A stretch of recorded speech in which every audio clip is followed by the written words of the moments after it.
Today marks one full week since the war between Iran and Israel erupted. 7 days of relentless missile strikes, rising casualties and mounting diplomatic tension. In Iran, 657 people have been killed so far, while 24 have been killed in Israel. In the latest escalation, Iran launched a barrage of 35 missiles into Israeli territory, striking multiple cities. In the northern port city of Haifa, 2 people were seriously injured as explosions rocked a residential area near the city's main port. Thick black smoke was seen billowing into the sky, casting a grim shadow over the urban skyline.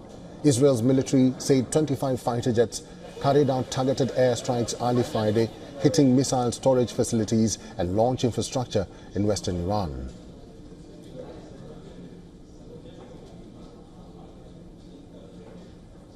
Hypersonic missiles sliced through the atmosphere at blistering speed, followed by the thunderous roar of next-generation ballistic missiles, each barrage more devastating than the last. Israel's famed missile defenses are buckling, arrow interceptors are running dangerously low, and the Iron Dome is stretched to the breaking point. The battlefield is shifting, and Iran's arsenal continues to throw out new surprises towards Israel.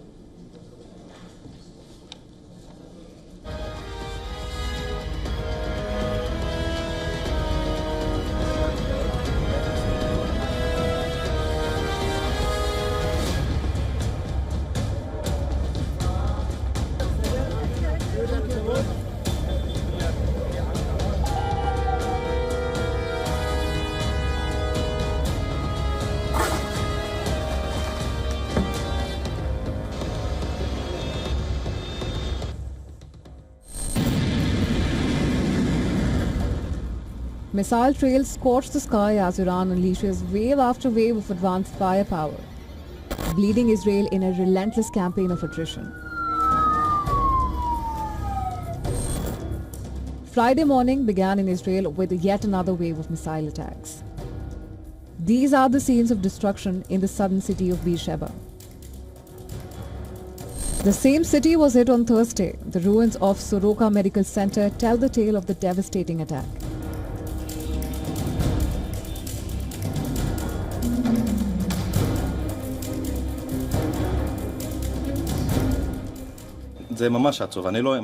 It's so sad. I never thought something like this could happen. Never. It's only medical professionals here and patients. And look what happened to us.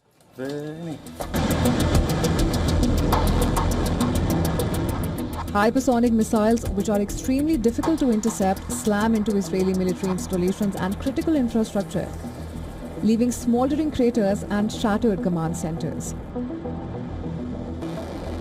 The Israeli Air Force's relentless sorties cannot stem the tide as Iran's missile factories, some hidden deep within the mountains, continue to churn out new weapons.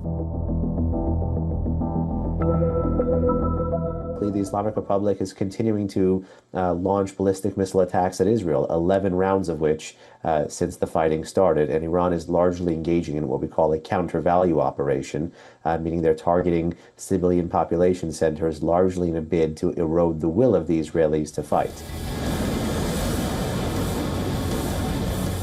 Iranian officials taunt that new generation of missiles are still on the shelf, hinting at even deadlier barrages to come. With each passing day, Israel's strategic depth erodes, its population gripped by fear and uncertainty as sirens wail from Haifa to Bushehr.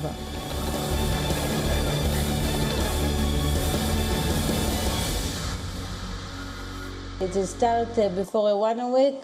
It's very scared, and I feel very, very bad right now. I hope it's finished right now. It's a dream.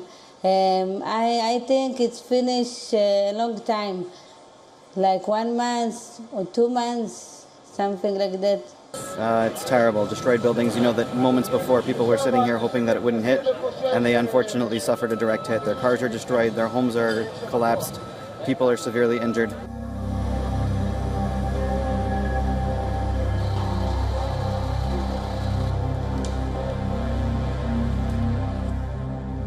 Iran's tactics are bleeding Israel dry. The Arrow system, Israel's last line of defense against long-range ballistic threats, is running perilously low on interceptors.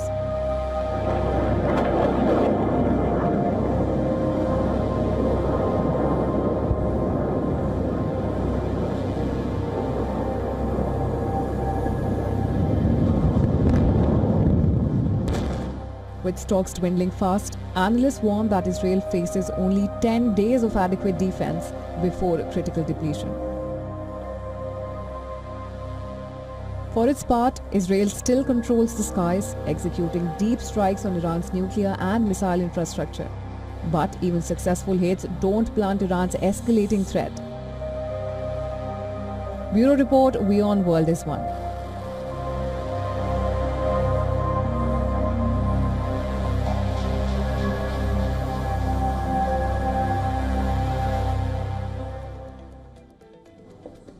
Ms. Ruthie Bloom is a former advisor at the office of Prime Minister Netanyahu. Bloom is also an author and award-winning columnist, is now joining us live from New York.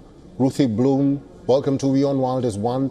Do you think Prime Minister Benjamin Netanyahu is cut off from the concerns of an ordinary Israeli when he says his family has sacrificed a great deal personally, that his son's wedding has been postponed twice, and even called the wife a hero? So in that context, how do Israelis view their leader and his statements? Well, at this moment, Israelis are very proud of Netanyahu, proud of this operation, this war, preemptive, defensive war against Iran, because Israel has been the target of a 7-front war, all originating in Iran, Iranian proxies, terrorist proxies, all around. The Houthis in Yemen, Hezbollah in Lebanon, Hamas in Gaza, the Iraqi militias, etc. Israelis, even those who are not on the side of Prime Minister Netanyahu, and maybe don't feel that it's a big deal that his son's wedding was postponed, do feel the justice of this preemptive war. Ms. Bloom, Prime Minister Benjamin Netanyahu has been saying Iran is only weeks away from developing a nuclear bomb. He has been making this statement for the past 33 years. Why should anyone believe him now? Well, you make a good point. Yes, it wasn't only Netanyahu that's been saying that. We've had American officials saying that as well. What makes this time different? A few things different. One is that Israel has been preparing for this for many, many years, both operationally and in terms of intelligence, etc. We saw in 2018, for example, that the Mossad infiltrated Tehran and retrieved an entire archive, nuclear archive of the regime and its plans, its nuclear plans. That's one thing. And that spurred President Trump in his first term to rip up the nuclear deal that President Obama had signed. But the reason right now, if we leave aside timetables, the International Atomic Energy Agency said recently that Iran has enough enriched uranium to build 9 nuclear bombs. So this is why I believe that Netanyahu said, okay, the time is running out. And he and President Trump coordinated to the following extent. President Trump said, you do what you have to do to protect your country's interests, and I'll do what I have to do to protect my country's interests. Sometimes they overlap, sometimes they're separate.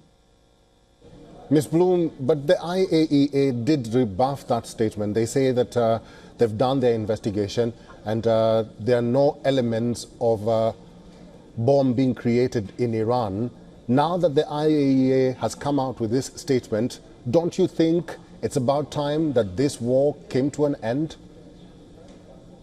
I definitely think it's time the war came to an end. I think that Iran and all its proxies, let's not forget, Iran is the greatest state sponsor of terrorism around the entire globe.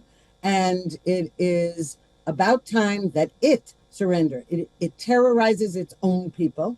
It has an iron fist on the Middle East.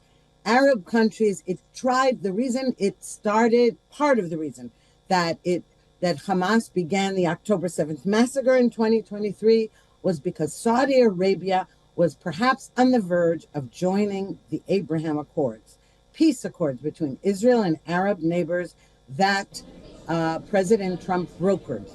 And The point is that Iran is a malign actor, a belligerent force, and the trouble with Grassi is that over the years, his agency has said one thing and its opposite. And one of the things we do know is that Iran never really let inspectors into any of its sites.